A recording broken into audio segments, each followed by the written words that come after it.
Hey, good morning, everybody. Sunday morning devotional time. And hey, it's fall out here on the ranch, and that's my favorite time of year. Today, we're going to be in 1 Kings 8:61. And it says, "Be wholeheartedly devoted to the Lord our God, to walk in his statutes and keep his commands as it is today."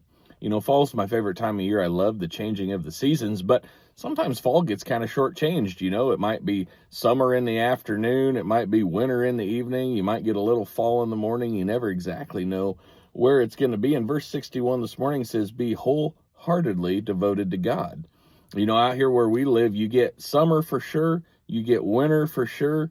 You don't always wholeheartedly get fall or spring. And so my encouragement to you today is just know where you stand in your relationship with God. It's kind of tough if you're trying to play both sides of the fence. It's kind of tough if those seasons are always changing back and forth. You got to know, if you're there or not. We got a lot of guys around here getting finished up cutting beans or getting ready to pick some corn. Cutting those beans, it might be kind of cool, cloudy, overcast, damp in the morning. Beans are tough. They don't cut very well.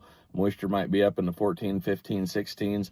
By afternoon, the sun's come out, the wind's blowing, it's 80, 85 degrees. Maybe they're down around 9, moisture, and they can really go on those. But it's just that back and forth, and it makes it hard to make a plan because you don't know what's going to work well today.